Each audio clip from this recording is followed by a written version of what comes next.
எழுதின சுவிசேஷத்தை தியானித்துக் கொண்டு இருக்கிறோம். हम यूहन्ना सुसमाचार को हम लोग अध्ययन कर रहे हैं. யோவான் 1ஆம் அதிகாரத்தை நாம் நம்முடைய தியானத்துக்காக எடுத்துக்கொள்வோம். हम यूहन्ना के पहला अध्याय को हम अध्ययन के लिए ले लेंगे.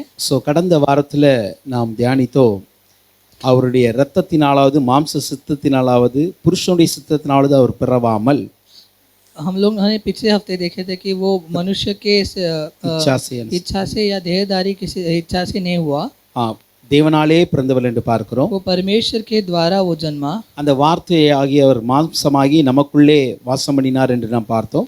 वो जो वचन था वो देहधारी होकर वो वचन के समान हमारे अंदर जीता है. அவருடைய மகிமையை கண்டோம். उसकी महिमा को हम लोग ने देखा. அந்த மகிமை ஒரே பேரானுடைய அந்த குமாரனுக்கு ஏற்ற மகிமையாகவே இருந்தது. जो महिमा हमने देखा था वो महिमा एकलौते पुत्र का समान है. அதே போல யோவான் அவரை குறித்து கொடுத்த சாட்சியையும் நாம் தியானித்தோம். यूहन्ना ने उनके लिए दिया हुआ गवाही भी हम देखते हैं. அவர் சொன்னார், எனக்கு பின் வருகிறவர் எனக்கு முன் இருந்தவர், वो जो मेरे पीछे आने वाला तो मेरे आगे है, அவர் என்னிலும் மேன்மையுள்ளவர், वो मेरे से बढ़कर है என்று அவர் சத்தமிட்டு கூறினாராம். वो ऊंची आवाज से वो कहते हैं. அதே போல நாமும் கூட கர்த்தருடைய சாட்சியை சொல்லுவதற்கு ஒரு நாளும் தயங்க கூடாது. इसी तरह हमें परमेश्वर का गवाही देने के लिए हमें कभी भी सोचना नहीं है. நாம் சாட்சி சொல்லும் பொழுது கர்த்தருடைய நாமம் மகிமைப்படுகிறது. हम जब गवाही देते तो हम परमेश्वर के नाम को ऊंचा उठाते हैं. யோவான் எப்படி தன்னுடைய சாட்சியை நல்ல சத்தமாய் கூறி அந்த ஜனங்கள் மத்தியில சொன்னாரோ, जैसे यूहन्ना ने ऊंची आवाज से अपनी गवाही को लोगों के बीच में कहा, அதே போல நாமும் கூட கர்த்தர் நமக்கு செய்த நன்மைகளை, उसी तरह हमें भी लोगों के सामने हमें वो अच्छा भलाइयों के लिए சாட்சியாக கூறுவதற்கு ஒரு நாளும் தயங்க கூடாது. उसे गवाही रूप में बताने के लिए कभी भी हमें झिझकना नहीं है. கிடைத்த நேரத்துல கிடைத்த வாய்ப்பை சரியாய் பயன்படுத்திக் கொள்ள जो வேண்டும். हमें चांस मिलता है उसे हमें उपयोग करना है. அல்லேலூயா, அல்லேலूया. हालेलुया. சொல்லுவீங்களா? சாட்சி சொல்லுவீங்களா ஆண்டவரை பத்தி? गवाही बोलोगे परमेश्वर के बारे में? हालेलुया. நம்ம சபையில சண்டே சாட்சி சொல்றோம், हम गवाही हमारे संडे सर्विस में बोलते மற்ற हैं, ஊழியர்கள்ட்ட நம்ம சாட்சி சொல்றோம், दूसरे सेवक लोगों के पास में जाके தேவ हम लोग பிள்ளைகள்ட்ட बोलते நம்ம हैं சாட்சி சொல்றோம். और परमेश्वर के लोगों के पास जाके बोलते हैं. இதெல்லாம் நல்லதுதான். ये सब अच्छा ஆனா है, இதை விட மேலான சாட்சி என்ன தெரியுமா? लेकिन इससे बढ़कर एक गवाही क्या है? தேவனை அறியாத ஜனங்கள்ட்ட போய் சொல்வதுதான். परमेश्वर को न जाने वाले लोगों के बाजू में जाकर कहना ही. அல்லேலூயா. ஏங்க நம்ம தேவ சபையில சாட்சி சொல்லும் பொழுது தேவ பிள்ளைகளை அறிந்து கொள்ளுகிறார்கள். जब हम कलीसिया में आकर बोलते गवाही तो परमेश्वर को जानने वाले आपकी गवाही ஆனா सुनते हैं. தேவனை அறியாத ஜனங்களுக்கு எப்படி சொல்லுவது? लेकिन परमेश्वर को न जानने वाले कैसे समझेंगे? அல்லேலூயா. हालेलुया. சுவிசேஷத்தை அறிவிப்பது போல நாம் நம்முடைய சாட்சிகளையும் தேவனை அறியாத பிள்ளைகளுக்கு சொல்லணும். सुसमाचार को जैसे हम न जानने वालों को बताते वैसे हमारी गवाही को भी बताना है. அப்படி சொல்லும் பொழுது जब हम ऐसे बताते हैं அவர்கள் நம்முடைய தேவனுடைய மகத்துவத்தை அறிந்து கொள்வார்கள். तब परमेश्वर के महत्व का वो जानेंगे. நம்முடைய தேவனுடைய அதிசயமான அற்புதமான கிரியைகளை அறிந்து वो கொள்வார்கள். परमेश्वर के आश्चर्यचकित बल को जानेंगे. அல்லேலூயா. அப்ப சபையில சொல்வதோடு நிறுத்தி விடக்கூடாது. तो आपको कलीसिया में बताकर खत्म नहीं करना है. நீங்கள் யாரோடு பழகுகிறீர்களோ அவர்களுக்கும் அந்த நல்ல வாய்ப்பா சொல்ல சாட்சியை சொல்லணும். तो आपको आप जिसके साथ काम करते हो उनको भी जाके बताना है. உங்களுக்கு செய்த நன்மைகளை சொல்லும் பொழுது அவர்களும் விசுவாசிப்பாங்க. आपके जीवन में जो भलाइयां हुई उसे जब बताओगे तो तभी वो विश्वास करेंगे. அல்லேலூயா. हालेलुया. சோ இந்த நாளில் கூட அந்த யோவான் 1ஆம் அதிகாரத்தின் 16ஆம் வசனத்தை நாம் பார்க்க போகிறோம். आज के दिन में भी यूहन्ना पहला अध्याय के 16वां वचन हम पढ़ने वाले हैं. அவருடைய பரிபூரணத்தினால் நாம் எல்லாரும் கிருபையின் மேல் கிருபை பெற்றோம். क्योंकि उसकी परिपूर्णता में से हम सब ने प्राप्त किया अर्थात अनुग्रह पर अनुग्रह. அல்லேலூயா. இங்க சொல்லுகிறது यहाँ कहा गया है அவருடைய பரிபூரணத்தினால் उसके परिपूर्णता में நாம் எல்லாரும் கிருபையின் மேல் கிருபை பெற்றோமா. हम सब अनुग्रह पर अनुग्रह पाए. அப்படி என்ன பரிபூரணம் அவரிடம் இருந்தது? ऐसा कौन सा परिपूर्णता उसके पास था? கிருபையின் மேல் கிருபை பெறுவதற்கு अनुग्रह पर अनुग्रह पाने के அவரிடத்தில் பரிபூரணம் இருந்தது. लिए उसके पास परिपूर्णता था. முதலாவது கிருபையின் மேல் கிருபை என்ன? इसका मतलब पहला तो अनुग्रह पर अनुग्रह मतलब क्या? கிருபைனா நமக்கு தெரியும். अनुग्रह मतलब जानते ஆண்டவர் हैं எத்தனையோ கிருபைகளை நம்ம காட்டுறாரு. परमेश्वर हमें हमें बहुत सारे अनुग्रह दिखाते हैं। கிருபைன்னு சொல்லும்போது நம்ம பல காரியங்களை சொல்ல முடியும். अनुग्रह बोलते बहुत कुछ बोल सकते நம்ம हैं। உயிரோட வாழ்வது கிருபை தான். हम जी रहे हैं वो भी एक अनुग्रह है। நம்ம இன்னைக்கு நம்ம குடும்பத்தை நடத்துவது கர்த்தருடைய கிருபை தான். परिवार को चला रहे हैं वो भी अनुग्रह है। நாம் ஊழியம் செய்வது கிருபை தான். हम सेवकाई करते वो भी अनुग्रह இந்த है। வசனம் சொல்லுகிறது கிருபையின் மேல் கிருபை பெற்றிருக்கிறோம் என்று சொல்லுகிறது. ये वचन कहता है हम अनुग्रह पर अनुग्रह पाए हैं कर कर। அது எப்படிங்க கிருபையின் மேல் கிருபை பெற்றோம்? ऐसे कैसे अनुग्रह पर अनुग्रह पाना? கிருபையின் மேல் கிருபைனா என்ன? अनुग्रह पर अनुग्रह पाना मतलब क्या? இந்த வசனத்தை ஒரு மனிதன் ஒரு விசுவாசி தெளிவாய் புரிஞ்சிட்டான் அப்படின்னா, अगर इस वचन को एक विश्वासी अच्छे रूप से समझेगा तो இயேசு கிறிஸ்துவை விட்டு விலகவே மாட்டாங்க. तो परमेश्वर यीशु मसीह से कभी दूर नहीं होगा। அந்த அளவுக்கு இந்த வசனத்திலுடைய ஆழமான சத்தியங்கள் இருக்கு. क्योंकि इस वचन का उतना डीप एक मीनिंग है। அவருடைய பரிபூரணம் அவ்வளவு நிறைந்திருப்பதனால उसका परिपूर्णता इतना भरकर है। நமக்கு அவ்வளவு கிருபைகளை அவர் கொடுக்கிறார். क्योंकि उसने इतना अनुग्रह हमें दिया है। அல்லேலூயா. பாருங்களேன், நமக்கு தெரியும் ஒரு மனிதனை ஆண்டவர் உருவாக்கும் பொழுது ஆதாம் ஏவாள் என்கிற ரெண்டு பேரை உருவாக்கினார். एक मनुष्य को बनाते समय वो आदम और हवा को बनाता है। இப்போ ஆதாமும் ஏவாளும் वो आदम और हवा அந்த ஏதேன் தோட்டத்தில் வாழும் பொழுது, जब वो ईदान गार्डन में थे, அப்பொழுது அவர்களுக்கு கிருபை அவசியம் இல்லை. तभी उनको अनुग्रह की जरूरत नहीं थी। நான் சொல்றது கொஞ்சம் கவனமா கேளுங்க. इसे अच्छे से समझिए। அந்த ஏதேன் தோட்டத்தில் அவர்கள் வாழுகிற வரைக்கும் जब वो ईडन गार्डन में जी रहे थे तब அவர்களுக்கு கிருபை தேவைப்படல. उनको अनुग्रह की कोई जरूरत नहीं थी। ஏன்னா அவர்கள் தேவனுடைய நீதியில வாழ்ந்து கொண்டிருக்கிறார்கள். क्योंकि वो परमेश्वर की सच्चाई में जी रहे थे। தேவனுடைய சாயல்ல வாழ்ந்து கொண்டிருக்கிறார்கள். परमेश्वर की साया में जी रहे थे। தேவனுடைய மகிமையில் வாழ்ந்து கொண்டிருக்கிறார்கள். परमेश्वर की महिमा में जी रहे தேவனுடைய थे। பிரசன்னம் அவருடைய வாழ்க்கையில ஒவ்வொரு நாளும் இருக்கிறது. परमेश्वर के प्रसन्नता में जी रहे थे। தேவனுடைய உறவு அவளோடு ஒவ்வொரு நாளும் இருக்கிறது. क्योंकि उनको परमेश्वर के साथ एक रिश्ता था। கிருபை என்ற ஒன்று அவளுக்கு தேவைப்படவே இல்லை. उनको अनुग्रह की कोई जरूरत ही नहीं था। ஏன்னா தேவன்ட்ட இருந்த அனைத்தும் அவர்களிடம் क्योंकि இருக்கிறது. परमेश्वर के पास जो कुछ भी था वो उनके पास भी था। அல்லேலூயா. தேவன் சொல்ற நம்மை போல ஒரு மனுஷனை உருவாக்குவோம். इसलिए परमेश्वर ने कहा था मेरे जैसे एक को बनाता हूं। அவருடைய சாயலை கொடுத்தார்.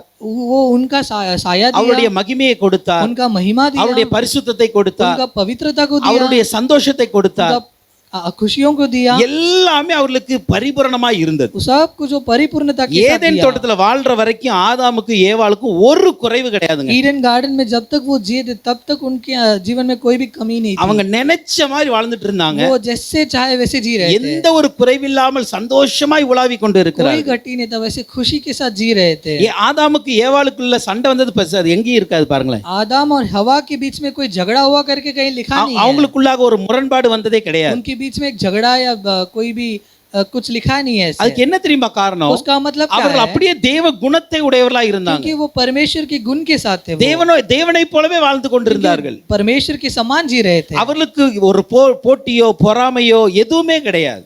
उनको कोई भी कंपटीशन या कोई जेलसी कुछ नहीं था। அவங்களுக்குள்ள அது எதுவும் இல்லாதனால क्योंकि ये सब उनके पास नहीं அவங்களுக்கு கிருபை था। தேவைப்படல. उनको अनुग्रह की कोई जरूरत नहीं थी। ஆனா ஒரு நாள் இந்த ஆதாம் ஏவாள் என்ன பண்ணாங்க? பாவம் பண்ணிட்டாங்க. एक दिन ये आदम और हवा क्या के पाप कर दिए। பாவம் பண்ண உடனே ஆண்டவர் என்ன பண்றாருன்னா அந்த ஏதேன் தோட்டத்தை விட்டு வெளியே அனுப்புகிறார். पाप करने के बाद परमेश्वर उन्हें ईडन गार्डन से बाहर कर देते। முதலில் தேவனுடைய கிருபை மனிதனுக்கு எப்பொழுது தேவைப்பட்டது தெரியுமா? पहला मनुष्य को अनुग्रह कभी जरूरत पड़ा?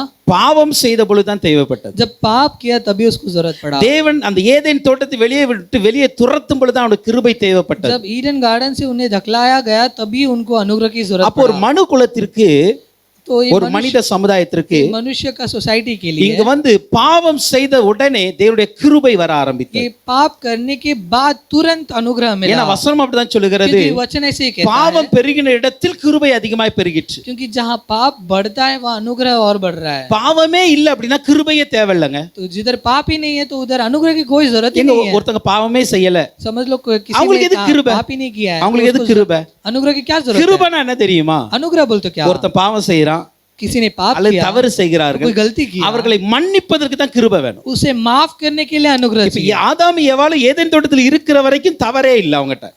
आदम और हवा जब ईडन गार्डन में थे तभी उनको कोई पाप ही नहीं था। அவங்களுக்கு கிருபை तो தேவைப்படல. इसलिए उनको अनुग्रह की कोई ஆனால் ஏதேன் தோட்டத்தில் வெளியே வரும் பொழுது जब ईडन गार्डन से बाहर निकले அவங்களுக்கு तो கிருபை தேவைப்பட उसकी ஆரம்பித்தது. अनुग्रह की जरूरत पड़ी। அப்பொழுது ஆண்டவர் அவரை வந்து பாருங்க பாவம் செய்த உடனே तो तो इसीलिए वो परमेश्वर उन पाप करने के அந்த बाद இடத்திலே ரெண்டு பேரையும் கொன்று போட்டிருக்கலாம். तो उसी जगह पर दोनों को मार गिरा ஆனா सकता அவளுக்கு था, ஜீவனோடு வைத்தாரே அதுதான் ஒரு கிருபை. लेकिन उनको वो जीवन के साथ रखा, அதான் इसलिए वो புலம்பல் अनुग्रह है। எழும்பொழு சொல்லுகிறது, इसलिए वहाँ लिखा गया है, புலம்பல் அந்த லேமெண்டேஷன் लैमेंटेशंस में लिखा गया எழுதும்போது சொல்ல நாம் நிர்மலமாக இருப்பது கர்த்தருடைய கிருபை. मैं नष्ट न हो वो परमेश्वर का अनुग्रह है। ஹல்லேலூயா.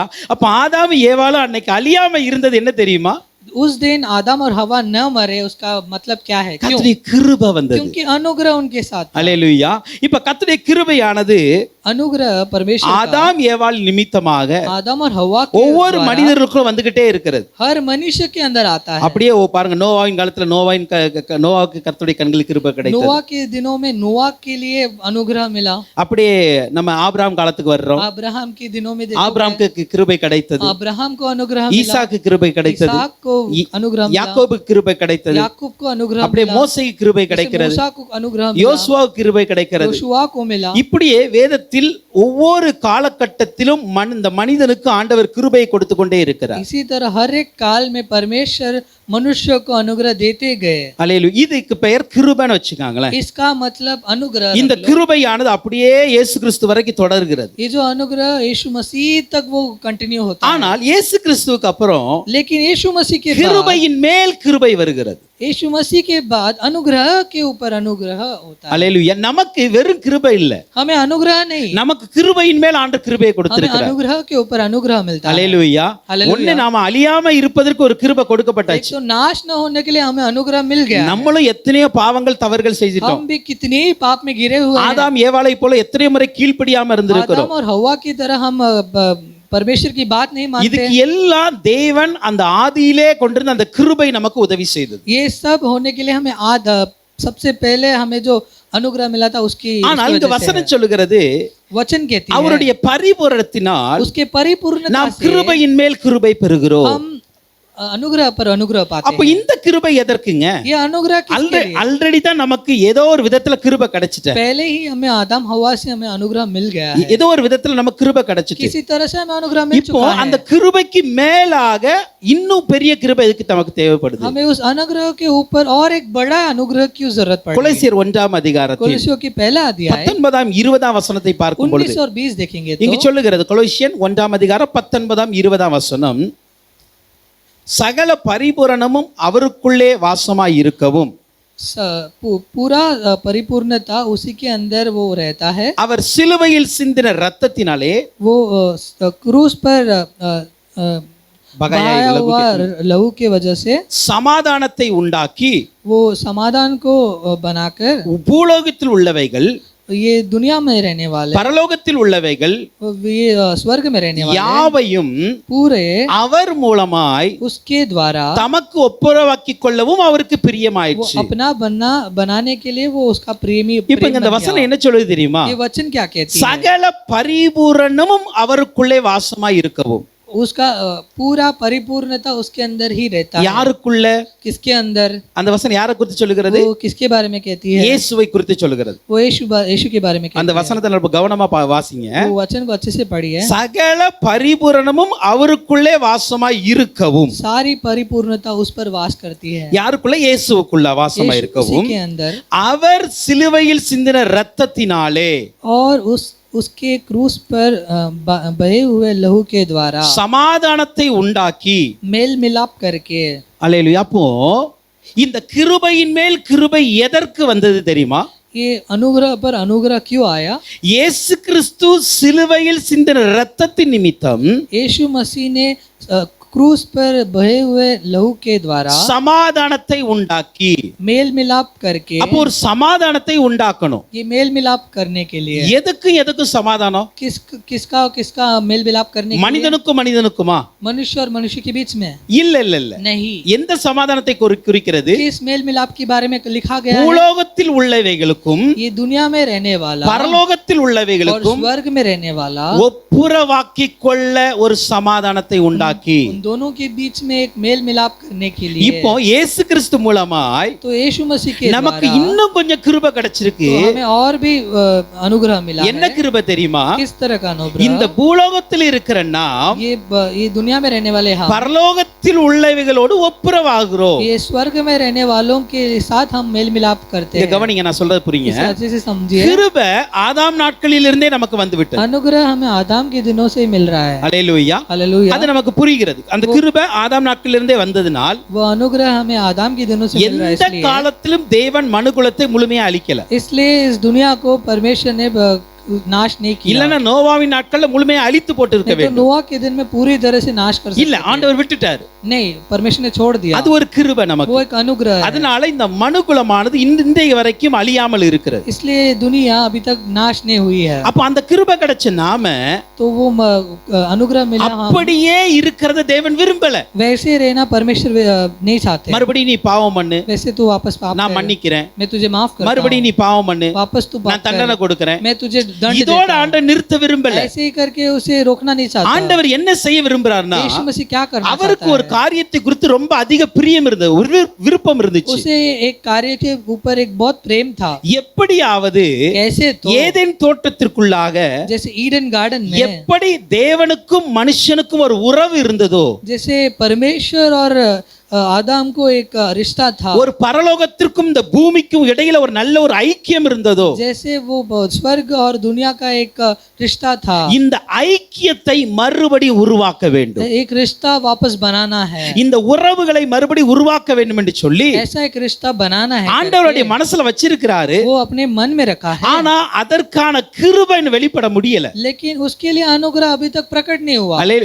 அவர் வச்சிருக்கிறார், மனசுல வச்சிருக்கிறார், விருப்பத்தை வச்சிருக்கிறார். वो अपने मन में एक चाहत रखते ஆனா அந்த हैं, விருப்பத்தை நிறைவேற்ற முடியல. लेकिन उस चाहत को वो पूरा नहीं அவர் कर पाए। ஆதாம் காலத்துல இருந்தே யார் மூலமாய் நிறைவேற்ற பார்க்கிறார். वो आदम के दिनों से वो किसी न किसी रूप में वो उसे पूरा करना चाहते हैं। நோவா வந்தார், நோவா மூலமா எப்படியா ரட்சிப்பு கொண்டு வந்துடலாம் नोआ के द्वारा एक उद्धार लेके आते करके நினைச்சு பார்க்கறாரு, முடியல. लेकिन वो हुआ नहीं। ஆபிரகாம் மூலமாக ஒரு பெரிய ரட்சிப்பு கொண்டு வந்துடலாம், अब्राहम के द्वारा एक बड़ा एक उद्धार लेके ஒரு மோசே மூலமாக ஒரு பெரிய ரட்சிப்பு கொண்டு வந்துடலாம், मूसा के द्वारा एक बड़ा उद्धार ஒரு लेके எலியா மூலம் பெரிய ரட்சிப்பு கொண்டு வந்துடலாம். एलिया के द्वारा करेंगे करके देखे। இப்படி பல பேரை செலக்ட் பண்ணார்.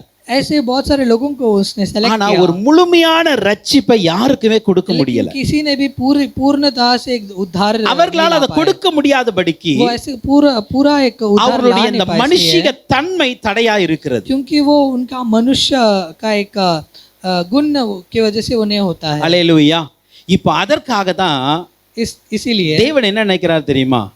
परमेश्वर क्या चाहते நான் हैं? எப்படியாவது இந்த பூமிக்கும் இந்த பரலோகத்துக்கும் இடையில ஒரு ஒப்புரவை நான் கொண்டு வரணும், சமாதானத்தை கொண்டு வரணும். तो मुझे इस दुनिया और स्वर्ग के बीच में एक मेल मिलाप लेके आना है। அந்த ஒரு காரணத்திற்காக इसी कारण இயேசு கிறிஸ்துவை இந்த உலகத்திற்கு அனுப்புகிறார். इसी कारण यीशु मसीह को इस दुनिया में இந்த भेजते हैं, இயேசு கிறிஸ்துவுக்குள் சகலமும் பரிபூரணமா இருக்கிறது. क्योंकि इस यीशु मसीह के अंदर सारी चीजें परिपूर्णता के साथ है। இதுவரை வாழ்ந்த மனிதர்களுக்குள் अब तक जो जिए हुए मनुष्य ஏதாவது ஒரு குறை இருந்துகிட்டே இருக்கு. कुछ न कुछ गलतियां उनमें थे। நல்லா புரிந்து கொள்ளுங்க, அவர் செலக்ட் பண்ண அத்தனை பேரும் நல்ல மனிதர்கள் தான். जो उसने चुना था वो सब अच्छे मनुष्य थे। பழைய ஏற்பாட்டு தீர்க்கதரிசிகள், पुराने करार के नबी, பழைய ஏற்பாட்டு பரிசுத்தவான்கள், पुराने करार के पवित्र, இவங்க எல்லாருமே நல்ல மனிதர்கள் தான். ये सब अच्छे इंसान थे, ஆனால் தேவனால் எதிர்பார்க்கிற அந்த பரிபூரணம் இல்ல அவங்ககிட்ட இல்ல. लेकिन परमेश्वर चाहने वाले परिपूर्णता उनमें नहीं था। அவர்களுக்குள்ள ஏதாவது ஒரு குறை இருந்துட்டே தானே இருக்கு. उनमें कोई न कोई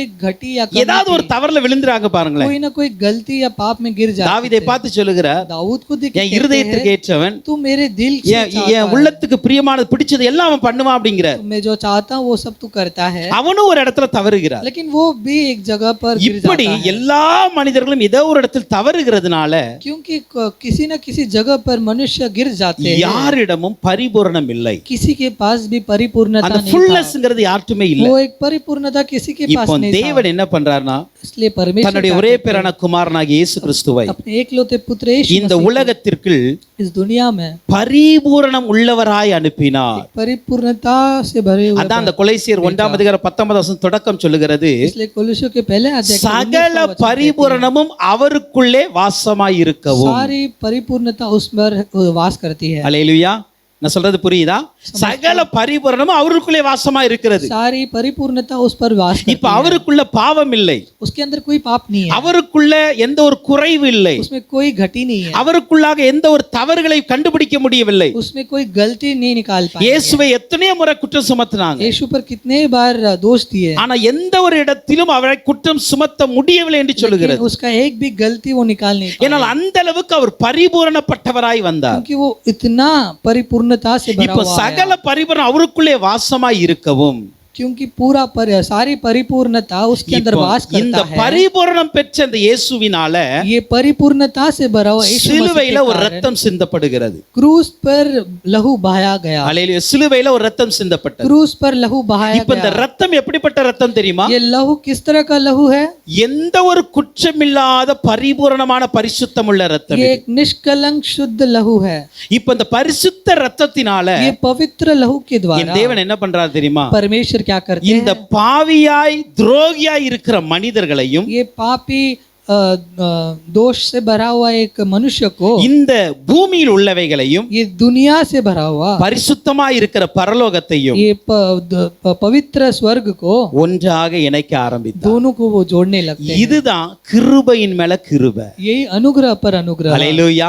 அப்ப இந்த கிருபையின் மேல் கிருபை ஏன் கொடுக்கப்பட்டு இருக்கிறது? अनुग्रह पर अनुग्रह क्यों दिया गया? என்னுடைய சமாதானம், என்னுடைய வாழ்க்கை பரலோகத்தோடு இணைகிறது. ये मेरा जीवन जो है स्वर्ग से एक जुड़ जाता है। இன்றைக்கு நான் பூமியில வாழ்ந்தாலும் हम आज के दिन में பரலோக दुनिया में जीने के சிந்தையுடையவர்களாய் बावजूद இருக்கிறோம். हम स्वर्ग के सोच के साथ நாம் हैं। பூமியில வாழ்ந்தாலும் हम दुनिया में जीने के பரலோகத்தின் बावजूद கிரியைகளை வெளிப்படுத்துகிறவர்களாய் இருக்கிறோம். स्वर्ग की क्रिया दिखाने वाले இதற்கு हैं। காரணம் என்ன தெரியுமா? इसका कारण क्या என் है? இயேசு கிறிஸ்து மூலமாக ये हमारे यीशु मसीह के சிலுவையில் द्वारा கிடைத்த கிருபையின் மேல் ஒரு கிருபை. क्रूस पर मिला हुआ अनुग्रह पर अनुग्रह। அல்லேலூயா. हालेलुया। விசுவாசிக்கிறீங்களா? विश्वास करते இந்த हो क्या? கிருபை ये अनुग्रह எனக்கு இந்த உலகத்தோடு முடிக்கல, ये दुनिया से खत्म नहीं किया, இந்த உலகத்தை விட்டு நான் பரலோகத்துக்கு போவதற்கு என்னை தகுதி உள்ளவனாய் மாற்றுகிறது. इस दुनिया से मुझे स्वर्ग ले जाने के लिए वो मुझे அப்ப இந்த கிருபையின் மேல் கிருபையை நம்ம பெற்று இருக்கிறோம். ये अनुग्रह के ऊपर अनुग्रह हमने पाया है। அல்லேலூயா. हालेलुया। அப்ப பெற்ற கிருபை போதுமா?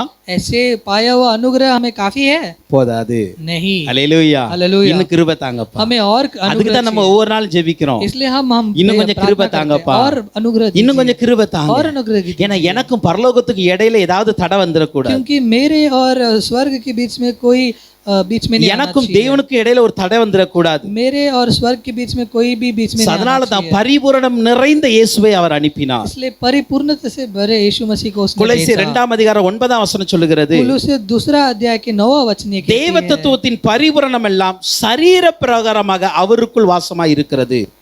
தேவ 9 क्योंकि उसमें ईश्वरत्व की सारी परिपूर्णता सदैव वास करती है। அல்லேலூயா. அப்போ தேவ தத்துவத்தின் பரிபூரணம் எல்லாம் तो ईश्वरत्व की सारी परिपूर्णता சரீர பிரகாரமாக இயேசுவுக்குள் வாசமாய் இருக்கிறது. सदैव वास करती है। அல்லேலூயா. हालेलुया। அல்லேலூயா. हालेलुया। இந்த வசனத்தினுடைய அர்த்தம் உங்களுக்கு புரிகிறதா? ये वचन का मतलब आप समझ पा रहे हो? சரீரத்தில் இருக்கிற இயேசுவுக்குள் ये देहधारी यीशु मसीह தெய்வ தத்துவம் அனைத்தும் அடங்கி இருக்கிறது. ईश्वरत्व से भरा हुआ है। அல்லேலூயா. ஜீசஸ். அல்லேலூயா. ஜீசஸ். அல்லேலூயா. ஸ்தோத்திரம். ஜீசஸ். ஓகே. தெய்வ தத்துவம்னா என்ன? ईश्वरत्व बोले कि तो क्या? தெய்வ தத்துவம்னா என்ன? ईश्वरत्व मतलब तो क्या? இப்போ நான் சில காரியங்களை சொல்றேன். मैं कुछ कार्यों को कहता हूँ। தெய்வனுக்கு மாத்திரமே உரிய, यीशु परमेश्वर को ही होने वाले யாராலும் கொடுக்க முடியாத சில காரியங்கள் தான் தெய்வ தத்துவம். कुछ कार्य जो मनुष्य भी नहीं दे सकता वही ईश्वरत्व है। இப்போ நம்ம தேவனை பார்த்தா சர்வ வல்லவர் அப்படிமோ. हम परमेश्वर को देख के बोलते वो सामर्थ्यवान है, சர்வ சாமர்த்தியம். सर्व सामर्थ्यवान। அல்லேலூயா.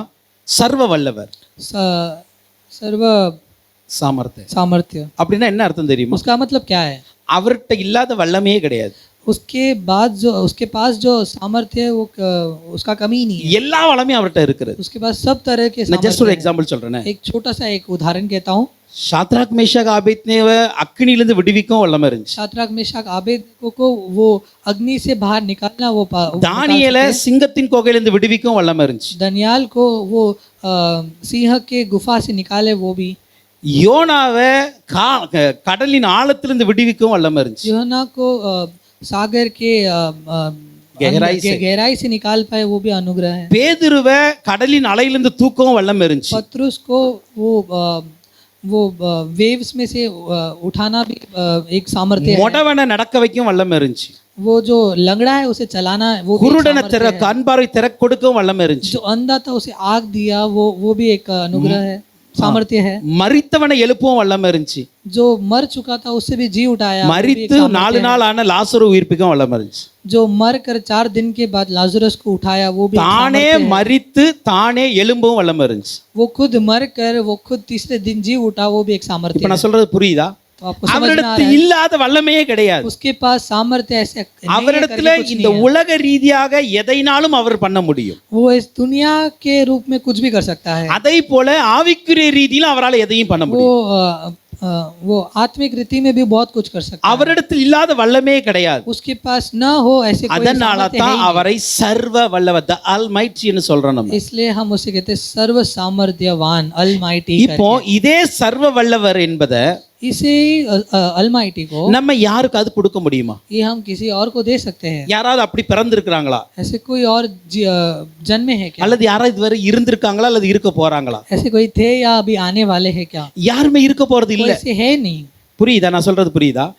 இதுதான் தெய்வத்துவம், வேற ஒண்ணுமே ये இல்லை. ही ईश्वरत्व है। தெய்வத்துவம் என்றால் தெய்வனுக்கு மாத்திரமே இருக்கிறது. ईश्वरत्व मतलब परमेश्वर के पास ही रहने वाला। அதுதான் பரிசுத்தம் என்பது தெய்வத்துவம் சொல்லுவாங்க. इसलिए पवित्रता बोले तो ईश्वरत्व ஏன்னா होता है। பரிசுத்தம் அவரிடத்துல மாத்திரம் தான் இருந்தது. पवित्रता बस उसी के पास है வேற யார்ட்டையும் கிடையாது. और किसी के पास नहीं வேற है। எந்த ஒரு மனுஷனும் நான் பரிசுத்தமா இருக்கேன்னு சொல்லவே और முடியாது. कोई और मनुष्य में पवित्र हूं करके नहीं कह அது அவருடைய सकता। கிருபையினால் நாம் वो பெற்றுக்கொள்கிறோம். उसके अनुग्रह से हम पाते அப்போ हैं। இந்த தெய்வத்துவத்தின் பரிபூரணம் எல்லாம் ये ईश्वरत्व के परिपूर्णता இயேசு கிறிஸ்துவுக்குள் यीशु मसीह के अंदर சரீர பிரகாரமாக இருந்தது. वो सदैव वास करता था। அல்லேலூயா. ஏன் இயேசுவில சிலுவையில மரித்த பின் क्यों यीशु मसीह क्रूस पर मरने நமக்கு के बाद கிருபையின் மேல் கிருபை கிடைத்தது? अनुग्रह पर अनुग्रह मिला। இயேசு மரிக்காம கிருபை கிடைக்காதா? यीशु मसीह न मरे तो हमें अनुग्रह இயேசு नहीं मिलेगा। மரிக்காத வரைக்கும் கிருபை இருந்துச்சு. यीशु न मरे तब तक हमें अनुग्रह ஆனா था। இந்த பரலோகத்துக்கு கொண்டு செல்கிற கிருபை இல்ல. लेकिन हमें स्वर्ग ले जाने वाला अनुग्रह नहीं था। மன்னிக்கிற கிருபை இருந்துச்சு. माफ करने का अनुग्रह வாழ था। வைக்கிற கிருபை இருந்துச்சு. जीने के लिए अनुग्रह था। தண்டனையிலிருந்து தப்பிக்க வைக்கிற கிருபை இருந்துச்சு. दंड से बचाने का अनुग्रह था। ஆனா लेकिन என்ன பரலோகத்துக்கு கொண்டு போற கிருபை இல்லையே. लेकिन मुझे स्वर्ग ले जाने वाला இப்ப अनुग्रह नहीं அந்த था। கிருபையை பெறுவதற்கு उस अनुग्रह को पाने के இயேசு लिए கிறிஸ்து சரீரத்தில் வந்து மரிக்க வேண்டும். इसलिए उसे देहधारी होकर मरना है। அப்படி சரீரத்தில் வந்தபோது கூட जब वो देहधारी हुआ என் இயேசு கிறிஸ்து தெய்வனாய் வாழ்ந்து காட்டினார். वो परमेश्वर बनकर जिया। அதுதான் அவருடைய ஸ்பெஷாலிட்டி, வேற ஒண்ணும் वही இல்ல. उसका एक विशेषता है। இயேசு கிறிஸ்துடைய விசேஷம் என்ன தெரியுமா? यीशु मसीह का विशेषता அவர் क्या है? சரீரத்தில் வந்து वो देहधारी हो என்னுடைய பாவங்களை சுமந்து தீர்க்கிற பலியாய் மரித்தாலும் मेरे पाप को उसने लेकर वो मरा तो भी அவர் தெய்வ தத்துவத்தோடு வாழ்ந்தார். वो ईश्वरत्व के साथ जिया। அல்லேலூயா. அவர் இந்த உலகத்துல வாழ்ற நாட்கள்ல वो इस दुनिया में जीते समय காற்றையும் கடலையும் அதட்டுகிறார், அது அடங்குது. वो हवा और सागर को वो ऑर्डर करता है और वो सुनते हैं। அல்லேலூயா. எல்லாரும் ஆச்சரியப்படுறாங்க. वो सब आश्चर्यचकित என்ன देखते हैं। இவருடைய வார்த்தைக்கு காற்று அடங்குது, इसके ऑर्डर से वो हवा सुनती है, கடல் அடங்கினுக்கு, सागर शांत हो जाता இதெல்லாம் है। எப்படி நடக்குது? ये कैसे हो जाता ஏன்னா है? அவர் சரீரத்தில் இருந்தாலும் தெய்வ தத்துவத்தின் பரிபூரணம் அவருக்குள் இருந்தது. वो देहधारी होने के बावजूद उसके अंदर ईश्वरत्व था। அல்லேலூயா. हालेलुया। அதை எபேசியர் 1:23 சொல்லுகிறது. इसलिए एफेसियों 1:13 ये कहती है, 1:23 1:23 ये कहती है, எல்லாவற்றையும் எல்லாவற்றாலும் நிரப்புகிறவர் அவர். ये उसकी देह है और उसी की परिपूर्णता है जो सब में सब कुछ पूर्ण करता है। அல்லேலூயா. அப்ப அவரிடத்தில் எல்லாவற்றையும் நிரப்புகிற பரிபூரணம் இருந்தது. तो सबको वो पूर्ण करने वाला एक परिपूर्णता था। அப்ப அவரிடத்தில் என்னென்ன பரிபூரணம் இருக்கிறது? उसके पास किस किस तरह का அவரிடத்தில் परिपूर्णता था? சர்வ தெய்வத்துவத்தின் பரிபூரணம் இருக்கிறது. उसके बाद ईश्वरत्व का परिपूर्णता है। அவரிடத்தில் எல்லாவற்றையும் நிரப்புகிற பரிபூரணம் இருந்தது. उसके पास सबको पूर्ण करने वाला परिपूर्णता था। எபேசியர் 3:19 சொல்லுகிறது, एफेसियों 3:13 ये कहती है, அறிவு கட்டாத அந்த அன்பை அறிந்து கொள்ள வல்லவர்களாயும் 3:19 19 और मसीह के उस प्रेम को जान सको जो ज्ञान से पैर है வாசிங்க. कि तुम परमेश्वर की सारी भरपूरी तक परिपूर्ण हो जाओ. அவ்வளவுதானா? அடுத்த வசனம். अब जो ऐसा सामर्थ्य है कि हमारे विनती और समझ से कहीं अधिक काम कर सकता है. இங்க சொல்லுகிறது அறிவு கட்டாத அந்த அன்பை அறிந்து கொள்ள வல்லவர்களாயும் वो हमारे बुद्धि से बढ़कर தேவனுடைய சகல பரிபூரணத்தால் நிறையப்படவும் वो परमेश्वर की परिपूर्णता से बढ़कर தமது மகிமையினுடைய ஐஸ்வரியத்தின்படியே अपने महिमा के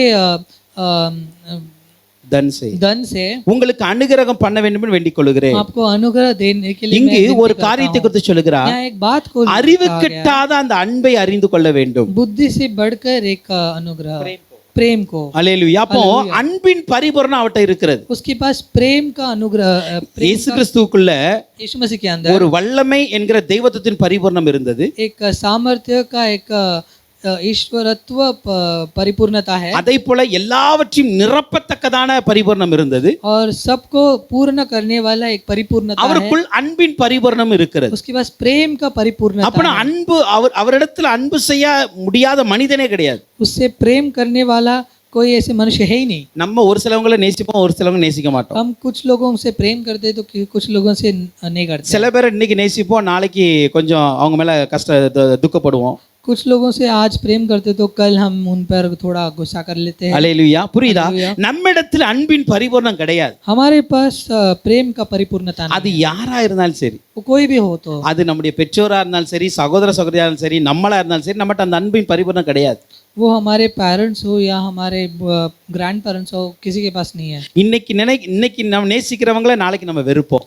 आज हम जिससे प्रेम करते तो कल उनसे हम हेट करते हैं. அல்லேலூயா. இப்படி நம்மிடத்தில் அன்பு ஏதோ ஒரு இடத்தில் குறைவு இருக்கிறது. तो हमारे अंदर कुछ न कुछ कमी है प्रेम की. ஆனா இயேசு அப்படி கிடையாது. लेकिन यीशु मसीह ऐसे அவரிடத்தில் அன்பின் பரிபூரணம் இருந்துச்சு. उसके पास प्रेम की परिपूर्णता थी. அதனால தான் அவரால் எல்லாரையும் நேசிக்க முடிஞ்சுச்சு. इसलिए वो सब से वो प्रेम कर सकता. அவர் நேசிக்க முடியாத ஒரு மனுஷன் இந்த உலகத்துல யாருமே கிடையாது. उससे प्रेम न करे ऐसे कोई मनुष्य है ही. எவ்வளவு பெரிய பாவியா இருந்தாலும் நேசிக்கிறார். वो कितना भी बड़ा एक पापी हो, ஒரு விபச்சார ஸ்திரியா இருந்தாலும் நேசிக்கிறார். एक व्यभिचारी से भी वो प्रेम करते हैं.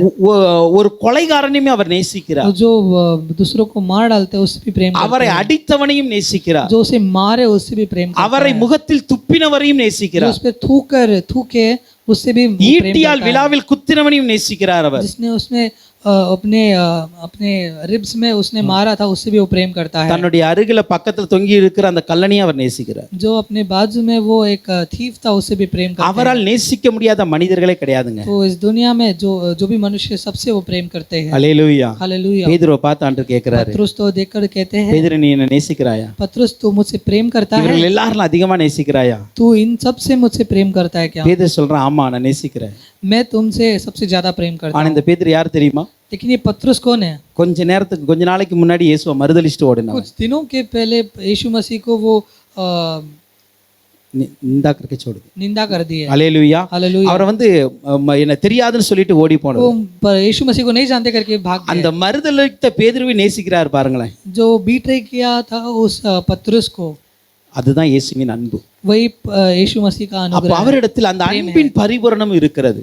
वही उसके पास एक प्रेम का परिपूर्णता है. அத சொல்லுகிறோம், அந்த பரிபூரணத்தினால் उस परिपूर्णता से நம்ம கிருபையின் மேல் கிருபை பெறுகிறோம். हम अनुग्रह पर अनुग्रह पाते हैं. அவரிடத்துல கிருபை மேல் கிருபை பெற்றதனால जैसे हमने अनुग्रह पर अनुग्रह पाया, நம்ம பரலோகத்திற்குரியவர்களாய் மாறிக்கொண்டு இருக்கிறோம். हम स्वर्गीय लोग बन रहे हैं. ஆனால் அதே நேரத்துல எந்த பரிபூரணம் அவர்கிட்ட இருந்துச்சு? लेकिन उसके पास किस तरह का अनुग्रह था? அவரிடத்தில் சரீரமாய் வந்தாலும் தெய்வத்துவத்தின் பரிபூரணம் இருந்தது. वो शारीरिक रूप में आया तो भी उसके पास एक ईश्वरत्व एक परिपूर्णता था. அதை போல அவர் எல்லாவற்றையும் நிரப்பத்தக்கதான ஒரு பரிபூரணம் வைத்திருந்தார். सबको भरने लायक पूर्ण करने लायक एक परिपूर्णता. அவரிடத்தில் அன்பின் பரிபூரணம் இருந்தது. उसके पास प्रेम का परिपूर्णता இந்த था. பரிபூரணத்தினால் தான் इस परिपूर्णता से நமக்கு கிருபையின் மேல கிருபை வந்து கொண்டே இருக்கிறது. अनुग्रह पर अनुग्रह मिलते जा रहा है. ஹalleluya. हालेलुया. ரோமர் 5:17 சொல்லுகிறது, रोमियो 5:17 ये कहती है, அல்லாமலும் ஒருவனுடைய மீறுதலினாலே அந்த ஒருவன் மூலமாய் மரணம் ஆண்டு கொண்டிருக்க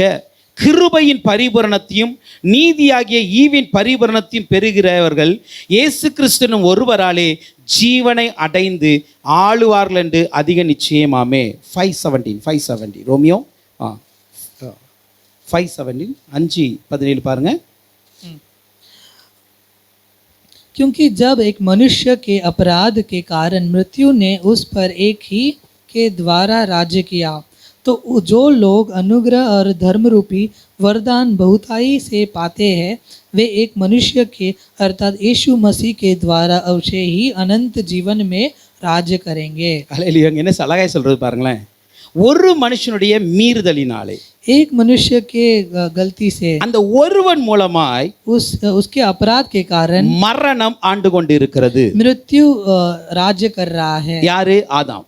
आदम. அந்த ஆதாம் என்கிற ஒருவன் மூலமாய் आदम ने जो पाप किया, அவர் செய்த அந்த மீறுதல்கள், उसने जो एक गलती की थी, அது நிமித்தமாக மரணம் ஆண்டு கொண்டு இருக்கிறது. उसके कारण मृत्यु राज्य कर இப்ப रहा है. கிருபையின் பரிபூரணமுடைய अब अनुग्रह और धर्म रूपी वरदान, இந்த கிருபையின் பரிபூரணமுடைய अनुग्रह के परिपूर्णता இயேசு से கிறிஸ்து ஒருவராலே यीशु मसीह ही के द्वारा ஜீவனை அடைந்து ஆளுவார்கள் என்பது அதிக நிச்சயம்.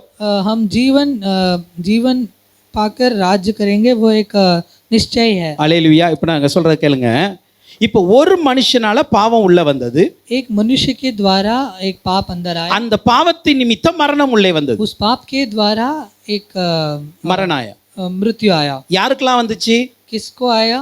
எல்லா மனுஷருக்கும் வந்துச்சு. हर एक मनुष्य को आया.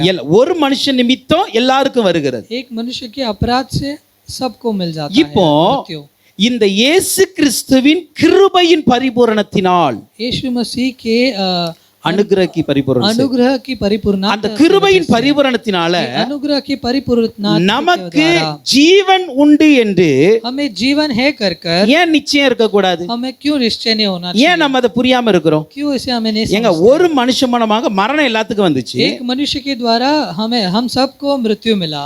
இப்ப இயேசு கிறிஸ்து என்ற ஒருவரால अब यीशु मसीह एक यीशु मसीह के ஏன் द्वारा ஜீவன் வர முடியாது? क्यों जीवन नहीं आ என सकता? ஜீவன் வர முடியும். क्योंकि जीवन आ सकता அதான் है. சொல்லுகிறது, इसलिए वचन அவர் कहते हैं, ஒருவராலே क्योंकि वो நாம் उसके वजह ஜீவனை से அடைந்து हम जीवन पाकर ஆளுகை செய்வோம் என்பது அதிக நிச்சயம். राज्य करेंगे करके एक निश्चय है. ஏன் அப்படின்னா क्यों बोले तो? இவரிடத்தில் தான் கிருபையின் பரிபூரணம் இருக்கிறது. क्योंकि उसी के पास ही अनुग्रह की परिपूर्णता அதை நான் है. இப்படி விளக்குறேன், அப்பதான் உங்களுக்கு நல்லா इसे புரியும். मैं इस तरह से समझाता இப்ப हूँ. ஒரு மனுஷன் பாவம் செய்தால், एक मनुष्य पाप करता है இப்ப அந்த तो பாவம் செய்த மனிதன் நிமித்தமாக उस पाप के मनुष्य के द्वारा தேவனுடைய கிருபையானது, यीशु मसीह का परमेश्वर का अनुग्रह, தேவனுடைய கிருபையானது परमेश्वर का अनुग्रह சாரீரிக மரணத்தை கொண்டு வந்தது. शारीरिक मृत्यु को लेके आया. சரீரத்தில் மரணத்தை கொண்டு வந்தது. एक शरीर में एक मृत्यु को लेके आया. ஆவியில் மரணம், ஆத்மாவில் மரணத்தை கொண்டு वो வரல. आत्मा में एक नहीं है. இப்ப அந்த ஒரு கிருபை उस अनुग्रह ने சரீர மரணத்தை கொண்டு வந்து शारीरिक मृत्यु को लेकर ஆத்மா மரணத்தை தடுத்து விட்டது.